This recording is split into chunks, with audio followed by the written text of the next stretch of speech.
Tip. I'm your host, Eric Forsetter, and as always, we're so glad that you're back here to spend another time with us. Before we jump into this week's tip, let's review the goals of EQ Video Tip.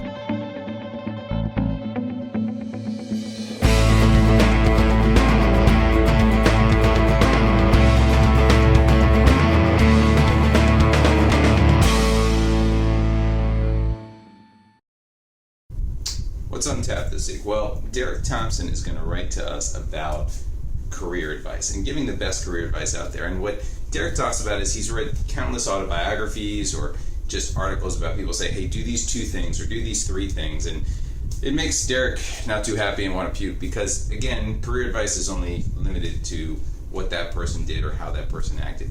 More importantly, we need to figure out what's best for us as well. So Derek has advice that hopefully is a little more broad in the sense of what happens with it and what you do with it, and also will be something that will be hopefully valuable to you, the listener, or to his reader. So let's jump into some of that career advice and see what Derek has to say.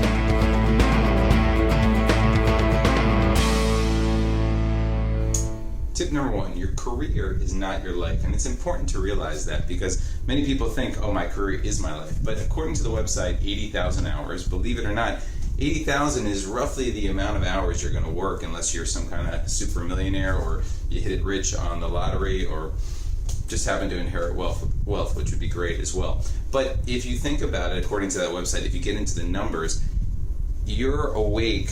For every 5 hours you're awake, you're only working 1 hour, which is not that much. And work is too big, though, to not take seriously, but at the same time, it's too small to take too seriously and let it overwhelm you and consume you. So your work, if you think about it, is about 1/6 of your life, and your career is not your life. So behave accordingly, according to our author, and think about that when you're doing your work. Take it seriously, but again, remember, there's more to life than just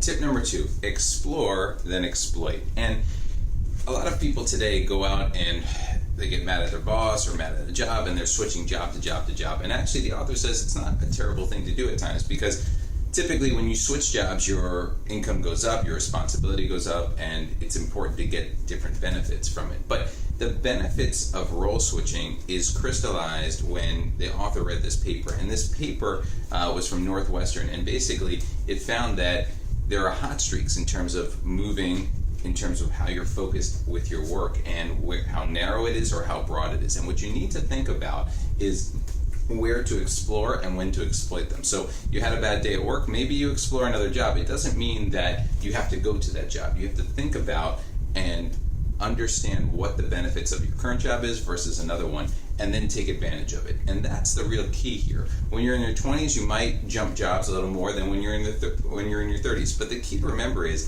it's not about getting to the C level, like the CMO, the CTO, the CIO.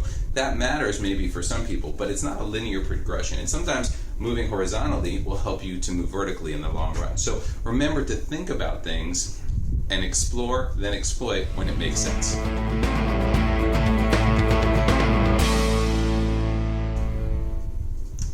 Tip number 3, and this is a great one. Don't do the job you want to tell other people about that you do, but do the job you want to do. So for example, in this article, the author talks about a friend who, was so excited to tell people at a party that, hey, I've got this great job. But the author said back to him, hey, you know what?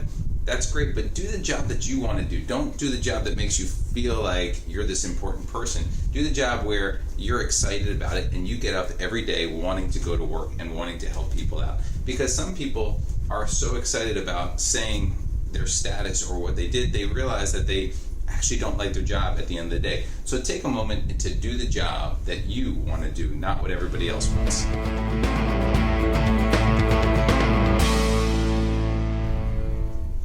Our next tip, be ruthlessly honest about your values and what you want from your profession. How much does professional success matter to you?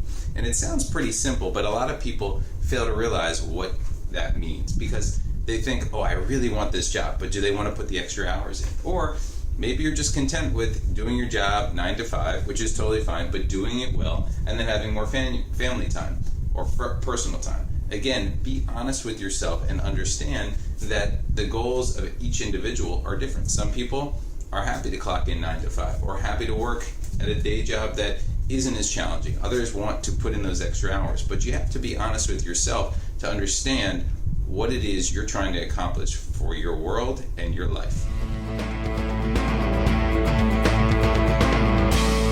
Our last tip. Flow comes from voluntary, difficult, and of course worthwhile tasks. And there's a great book called Flow that we're referencing here. And we talk about happiness, or they talk about happiness in the book, and that's when their body and mind are stretched to limits of voluntary effort, right? That is trying to accomplish something difficult and worthwhile. And when you go through that type of flow, it's voluntary, it's exciting for you, and you want to get up every morning because you choose to work on that task, not because the imminent threat of poverty or getting fired is there, but because it's exciting and challenging and rewarding to you. If you follow those types of flow within your life, things will be a lot easier for you. You'll be more excited. You'll want to work in your job, but it won't overtake you. It won't make it your entire life. So find that flow, that challenge within whenever you're doing a job, to make sure that you're experiencing a career that's successful.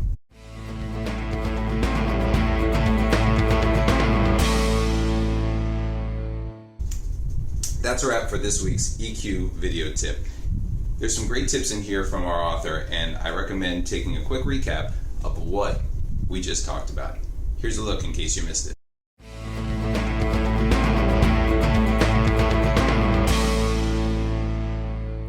So that concludes our EQ video tip for today. Try incorporating some of these tips into your daily routine. But remember, use what works best for you and personalize it for yourself. Thank you always to our great research team for providing us with some great tips today. As always on EQ video tip, we want to end with gratitude. So thank you for watching. We really appreciate it. Here are some resources that you can use if you want more information on EQ going forward. Thank you again, and we look forward to seeing you in the next episode. Thank you.